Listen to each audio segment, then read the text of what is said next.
안녕하세요, 김전입니다. 자, 이번 시간은 지난 시간에 이어서 구역 해제에 대해서 알아볼 거예요. 도시개발 계획을 세웠고요. 그러고 나서 구역이 지정됐어요. 근데 구역이 이제 해제되는 건데요.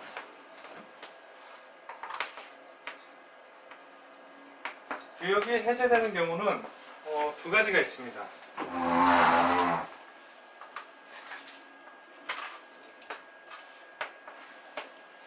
의도치 않게 정상 종료가 되지 않은 경우예요. 중간에 중단된 경우죠. 그리고 사업이 완전히 잘 끝나서 정상 종료된 경우입니다. 자, 중단되는 경우가 어떤 경우가 있냐면, 자, 구역 지정을 했어요.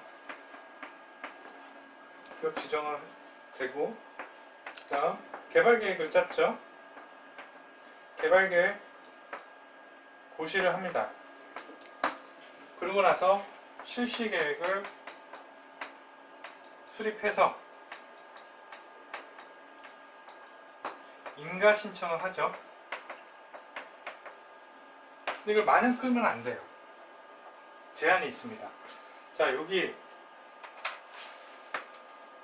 여기까지 구역 지정되고 나서 개발 계획 고시될 때까지 3년, 2년이에요. 2년. 그리고 고시되고 나서 실시계획 인가 신청 시까지 3년. 그리고 그 면적이 330만 제곱미터 이상이에요. 굉장히 크죠?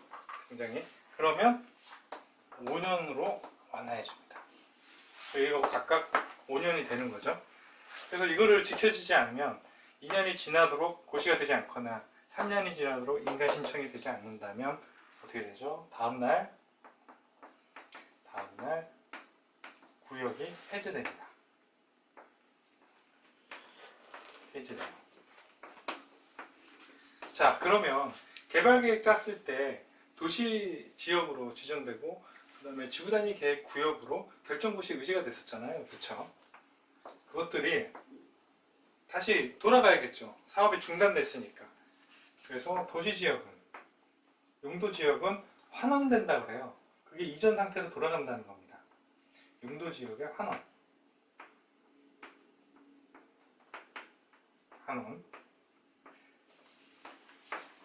그리고 지구단위 계획 구역은 폐지가 됩니다. 폐지. 그럼 농림지역에 지정되었던 도시 지역은 용도지역에 환원되면 다시 농림지역으로 돌아가게 되는 거죠. 자, 그럼 정상 종료예요. 종료는 두 가지로 나눠볼 수 있어요. 수용, 그리고 환지. 자, 수용은 제일 마지막에 하는 게 공사 완료 공고입니다. 공고. 공사 완료 공고함으로써 끝나요. 완료 공고하고. 근데 환지는 제일 마지막에 하는 게 환지 처분입니다. 환지 처분 다음날 소유권이 넘어가게 되는 거예요. 그래서 환지 처분.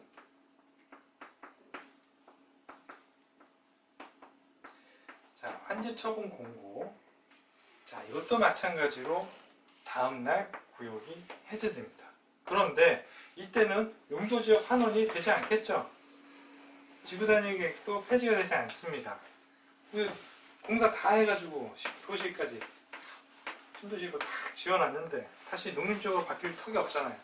그러니까 헷갈리니까 언뜻 들으면 그게 맞는 것 같이 보여요. 그래서 함정 문제로 잘 나옵니다.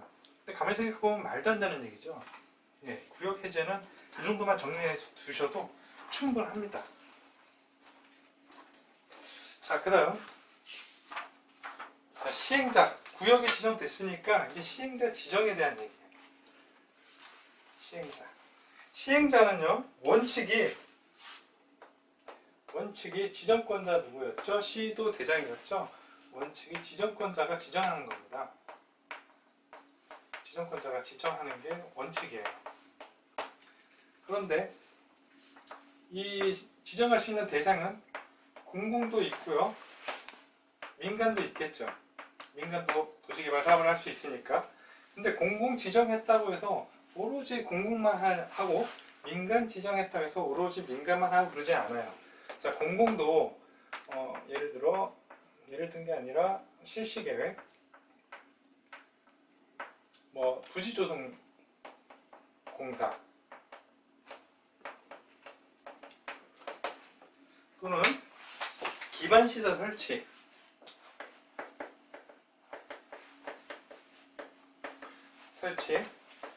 그다음 분양 이런 것들은요 주택건설 사업자한테 대행하게 할 수 있어요. 사업자에게 대행하게 할 수 있어요. 모든 걸 다 혼자서 할 수는 없죠. 자, 민간은요. 민간도 매립을 한다든가 아니면 공공시설은 민간이 하기 어렵죠. 공공시설을 같이 한다 그러면 이것도 공공에 위탁할 수 있어요. 이거 외에도 토지 매수 업무 등도 위탁할 수 있습니다. 매수 업무. 이 내용은 시험에 잘 나오진 않는데요. 그냥 참고로만 적어두세요. 기초조사라든가 토지 매수 업무, 그 다음에 손실보상 이런 거, 그 주민 이주 대책 이런 겁니다. 이런 거는 공공에 위탁시킬 수 있다. 자, 모든 걸 혼자서 다 하지는 않는다. 그렇게 이해하시면 됩니다. 자, 그러면 수용이랑 한지에서 어떻게 시행자가 지정되는지 보도록 할게요. 자, 수용이에요. 수용도 역시 공공도 할 수 있고 민간도 할 수 있어요. 그런데 자, 민간이 수용하기 위해서 제한할 때 어땠죠? 구역 제한할 때 자격이 필요했었죠. 어떤 자격이었죠? 면적의 3분의 2 정도 이상의 권한은 가지고 적어도 2분의 1 이상 소유해야 된다고 그랬었죠. 이런 사람이 그 수용을 위한 제한을 할 수 있다고 그랬어요.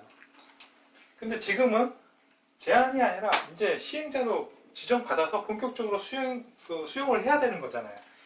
그러니까 면적을 권한이 아니라 3분의 2 이상을 소유해야 됩니다. 이제는 소유해야 돼요. 그런 게 있고, 그 다음 환지는 어떨까요? 환지는 거기 살던 사람이 다른 곳으로 이주했다가 조성이 끝나고 나면 다시 돌아오죠. 그렇죠? 그래서 원칙은 조합이나 거기에 토지 소유자가 조합을 만들지 않고 인원이 적으면요, 토지 소유자들끼리 그냥 환지 방식의 도시개발 사업을 하기도 합니다. 이거 언뜻 이해가 안 될 수도 있는데, 공장부지 같은 경우는 굉장히 면적이 크죠. 한 공장부지에 기업이 한 4개, 5개 정도 묻히면 거의 신도시급이 나오는 지방에 있는 땅들이 많아요. 그래서 조합이나 토지 소유자가 하는 게 원칙인데, 이게 원칙이에요. 그런데 예외로 지자체 등이 하는 경우가 있어요. 지자체 등은 누굴까요?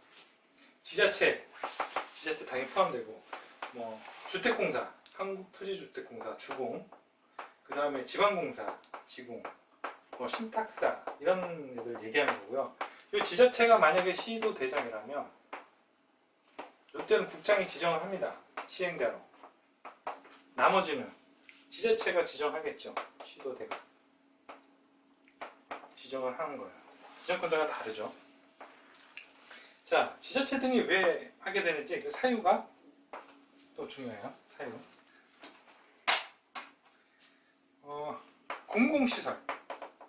공공시설을 병행한대요. 병행해서 설치한대요. 공공시설은 조합이나 토지 소유자들이 설치하기가 어렵죠. 그러니까 이런 사업을 같이 할 때 얘네들이 할 수 있다는 얘기고요. 그 다음 동의를 얻어요.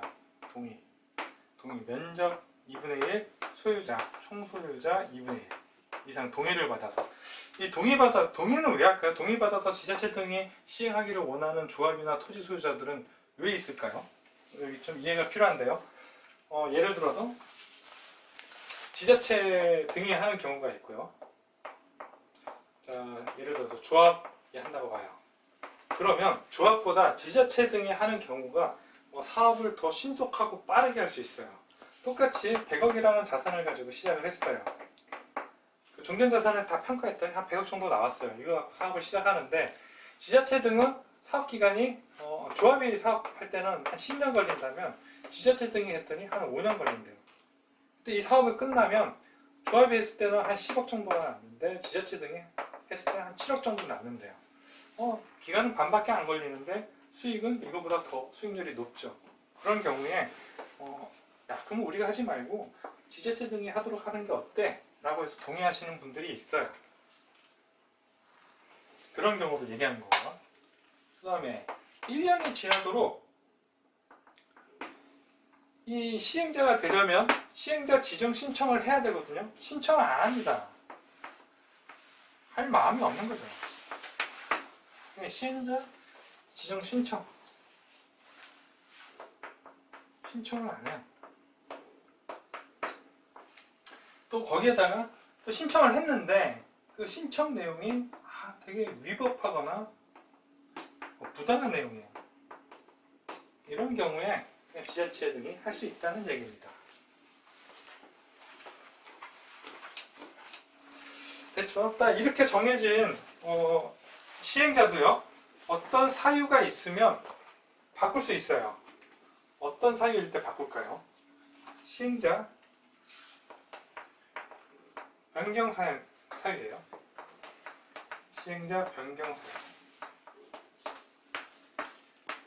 자, 전부를 환지 방식으로 하는 거예요. 전부를 수용이 낀 게 아니죠. 전부를 환지 방식으로 하는데 1년이 지나도록 토지 조합이나 토지 소유자들이 1년이 지나도록 실시 계획을 인가 신청을 안 해요. 인가 신청을 할 마음은 있는 건지 없는 건지 안 합니다. 그럼 교체할 수 있어요. 그 다음 시행자가 부도가 나거나 파산이 돼요. 더 이상 사업을 진행할 수가 없죠. 그 다음 1년이 지나도록, 자, 실시계획 인가가 났어요. 실시계획 인가가 났는데 실시계획 인가 났으면 어때요? 이제 착수해야죠. 2년이 지나도록 착수를 안 합니다. 계속 지연되는 거죠. 이럴 때 시행자 변경할 수 있어요. 그 다음 시행자 지정과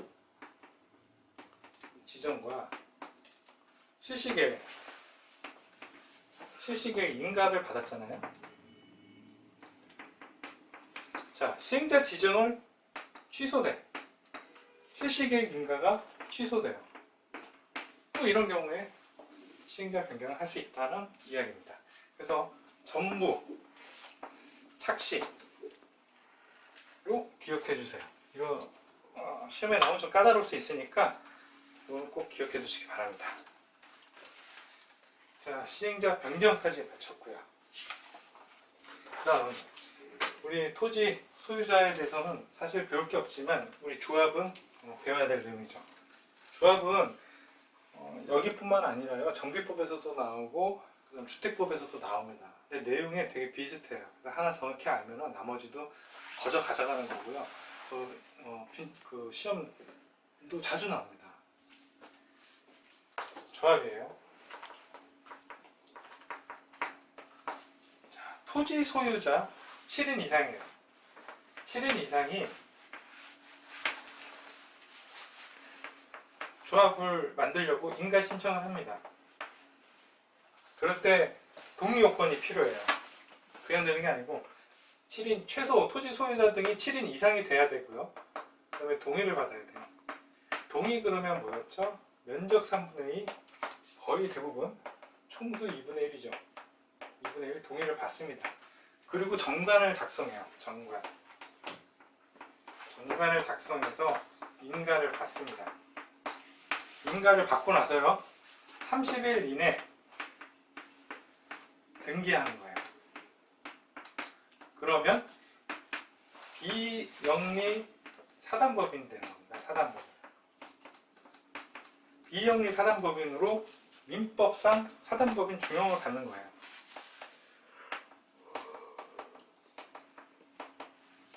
사단법인.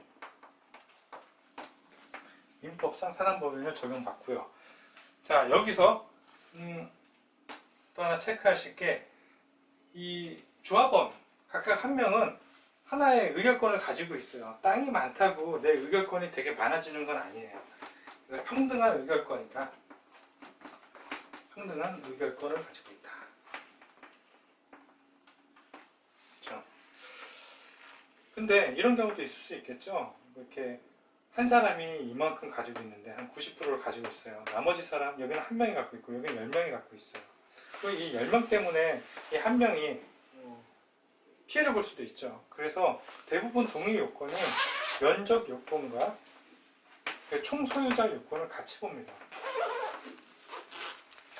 그런 이유 때문에 그래요. 어쨌거나 조합원 한 명당 하나의 의결권을 가지고 있다는 거. 그 다음 여기 정관 있죠? 정관. 자, 조합은 정관을 만들어요. 조합은 정관에서 이제 개발 사업을 관한 내용들을 정의를 해놓죠. 그럼 토지 소유자들은 어떻게 할까요? 토지 소유자. 조합이 아닌 토지 소유자는. 이런 경우에는 규약이라는 걸 만듭니다. 그럼 공공은 어떨까요? 공공은 시행 규정이라는 걸 만들어요. 다 사업에 필요한 내용들을 정의해 놓은 거예요. 이런 것들을 만듭니다. 여기까지 체크해 두시기 바랍니다. 자, 조합 계속 이어서 할게요. 자, 임원에 대한 얘기예요. 임원의 자격은 당연히 조합원이 돼야겠죠.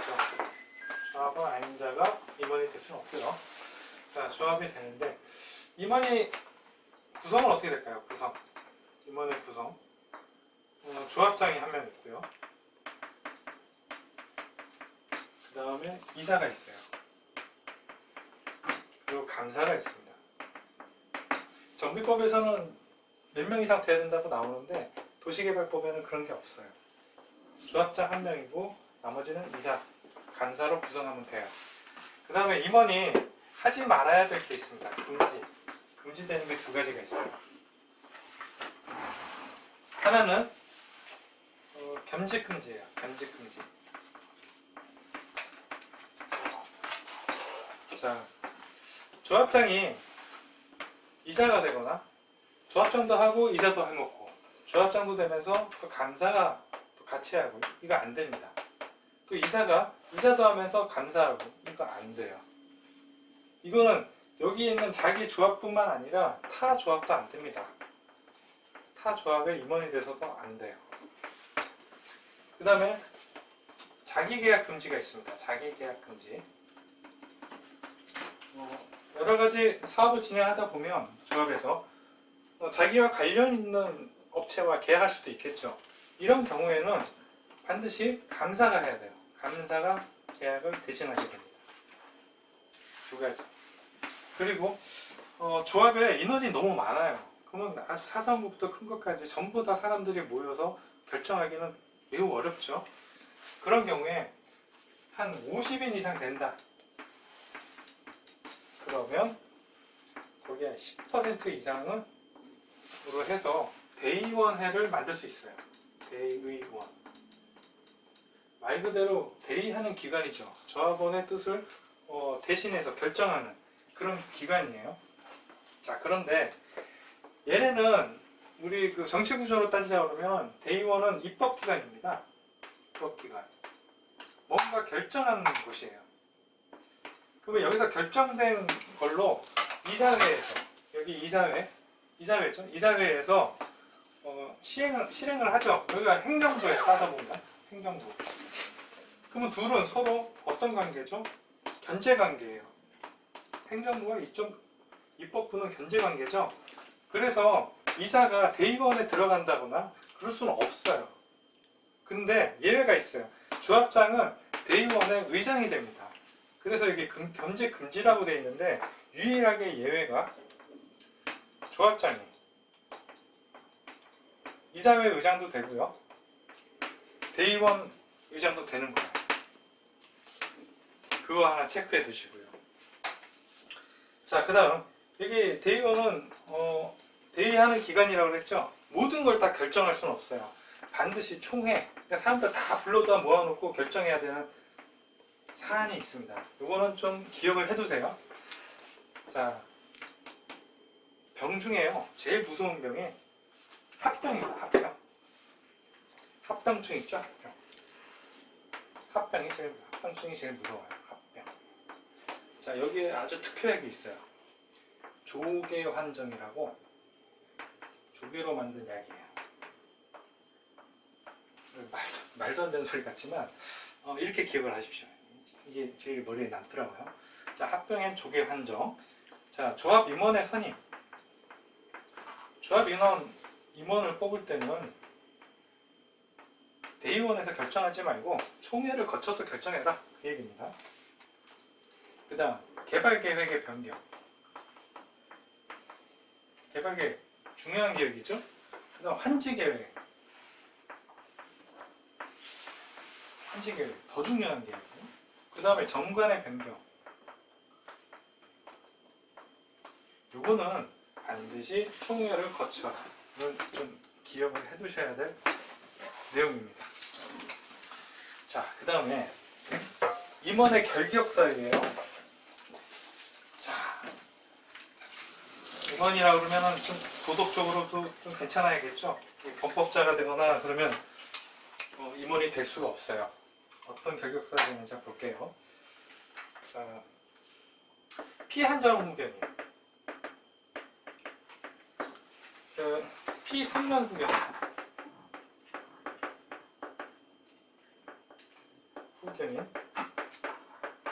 예전에 뭐 금치산자, 한정치산자라고 그랬죠. 피한정 후견인 같으면은 옛날엔 정신병이라고 했는데 요즘 조현병이라고 그러죠. 조현병에 걸렸다던가 아니면은 식물인간 상태라던가 이런 경우. 그 다음 미성년자는 안 돼요. 임원이 될 수가 없어요. 그 다음에 파산됐어요. 파산하고 나서 아직 법원으로부터 복권이 안 된 겁니다. 아직 파산 상태예요. 복권이 안 된 거예요. 그러면 임원이 될 수 없어요. 그 다음, 자, 금고 이상의 형을 받았어요. 금고 이상의 형을 받고요. 그 형을 맞췄거나 아니면 그 형을 받지 않기로 하는 경우도 있어요. 받지 않기로 했어요. 이런 경우. 그러고 나서 2년이 지나야 되는데 2년이 지나지 않은 거죠. 금고형을 받고 형을 맞췄거나 형을 하지 않기로 결정했거나 어쨌거나 2년이 지나지 않은 경우예요. 그 다음에 집행유예 기간 중인 거. 집행유예 중이면 결격사유에 해당됩니다. 자, 이런 결격사유에 해당되면 어떻게 될까요? 만약에 처음에는 그게 아니었는데 임원 활동 중에 공고형을 받은 거예요. 그럼 어떻게 될까요? 그러면 다음날 퇴직입니다. 퇴직. 근데 이 결격사유 내용이요. 여기에서 좀 더 추가가 되긴 하지만 정비법에서도 나오고요. 그 다음에 주택법에서도 나와요. 주택법 조합에서도 나와요. 근데 여기에는 당연퇴직이라고 나옵니다. 당연퇴직. 또는 주택법에서는 퇴임이라고 해요. 당연퇴임. 여기에 해당되는 순간 바로 그만둬야 된다는 얘기죠. 그래서 여기서 추가되는 조항이 또 하나 있어요. 자, 퇴임 전에 행한 행위는 효력을 잃지 않는다 그래요. 자, 여기에 해당되기 전에 결정했던 모든 사항들이 전부 다 효력이 없어지면 다시 처음부터 해야 되잖아요. 그러니까 이걸 명시적으로 써놨는데 도시개발법에는 이게 명시적으로 없어요. 없더라도 이 내용은 다 그냥 통용되는 내용이다. 그렇게 이해하시면 돼요. 이거는 없고 이거는 있고 이렇게 따로 기억하지 않으셔도 좋다 이 얘기입니다. 네, 요거는 도시개발은 다음날 퇴직한다는 거, 정비법과 주택법은 당연퇴직이라는 거, 그 정도만 구분하시면 돼요. 자, 시행자에 대한 내용 조합이 다 끝났습니다. 그러면 시행자가 이제 다음에 해야 될 게 뭐죠? 실시 계획을 인가받아야겠죠. 실시 계획을 짜서, 자, 그 부분에 대해서 설명을 드릴게요. 자, 개발 계획 수립해서요. 자, 구역 지정이 됐어요. 자, 그러고 나서 우리가 이제까지 학습했던 시행자가 지정이 됩니다. 그러면 인가 신청을 하겠죠. 그러면 여기서 협의를 하고요. 인가권자는 인가를 내줍니다. 그리고 인가 냈으니까 고시하겠죠. 그리고 송부하고 열람하게 합니다. 이 절차는 그렇게 중요하지 않아요. 여기서 중요한 내용은 이 시행자에 대한 얘기예요. 시행자가 누구냐에 따라서 인가 절차가 조금 달라져요. 자, 행정청이 하는 경우, 그리고 비행정청이 하는 경우가 있겠죠. 행정청은 누가 있죠? 시도지사가 시행자가 돼가지고 하는 경우가 있을 수 있겠죠. 그러면 시군의 의견을 듣고 합니다. 그리고 국장이 할 수도 있죠. 예외상으로 국장은 누구 의견을 들어요? 시도 의견을 듣죠. 시도 의견을 듣습니다. 그 다음에 또 한 사람 있죠. 누구? 대도시시장이에요. 대도시시장은 아래에 기초자치단체가 없죠. 본인이 기초자치단체죠. 그래서 의견을 듣지 않고 본인이 결정해서 수립해서 고시해버려요. 근데 비행정청은 또 인가 신청을 해서 인가를 받아야겠죠. 그렇죠? 근데 자, 인가권자가 누구예요? 인가권자는 지정권자예요. 시도 대장. 여기서는 대는 아니겠죠? 시도. 자, 지정권자에게 바로 인가 신청을 하게 되면 어떤 문제가 있냐면 시군구가 자기 지역에서 벌어지는 일을 알 수가 없어요. 그래서 반드시 시군구를 거치게 돼 있습니다. 그렇죠? 시군구 여기까지는 이해가 되실 거예요. 근데 예외가 있어요. 예외. 자, 국장이 지정한 거. 국장이 지정했는데 지정해서 민간에서 시행자가 돼가지고 사업을 하면 실시계획을 짜가지고 시군구 거치게 되면 그 위에 또 있잖아요. 시도대장한테도 시도지사한테도 또 거쳐야 되잖아요. 국장이 지정한 건데 그거 다 거쳐갖고 오면 국장이 기분이 안 좋겠죠. 그래서 국장은 예외고요. 그 다음에 특별자치시, 그 다음에 특별자치도예요. 얘네는 밑에는 기초자치단체가 없는 그 지역이잖아요. 그러니까 얘네들 예외가 되고 대도시시장도 마찬가지로 직접 다이렉트로 받을 수 있다는 거예요. 얘네 3명이. 왜 그런지 이해는 되시죠? 자, 다시 한번 약간 복습하는 차원에서 개발계획을 짜면 어떻게 되죠? 구역지정이 되고요. 구역지정 되면 도시지역과 지구단위 계획으로 결정한다고 그랬죠? 그러고 나서 실시계획에는 여기 실시계획 인가신청, 실시계획에는 지구단위 계획이 포함이 되겠죠. 그렇죠? 그러고 나서 여기서 인가 도시 떨어지면 도시군 관리계획 결정고시 된다고 제가 이전 시간에 설명을 드렸어요. 이게 실시계획의 고시의 효과입니다. 도시군 관리계획으로 결정고시 의지한다는 게 그러면 도시군 관리계획 하면은 효력이 발생되려면 뭘 만들었었죠? 지형도면 고시 기억나시나요? 지형도면 고시를 해야 효력이 발생되죠? 중요한 얘기라고 했어요. 지형도면 고시 1회 고시한 때 효력이 발생돼요. 다음날 아니에요? 고시한 때. 그렇죠. 그러면 이 지형도면은 언제까지 만들어야 되나요? 이것도 완화시켜줘서 사업 시행 기간 동안 만들면 됩니다. 요거까지만 체크를 해주세요.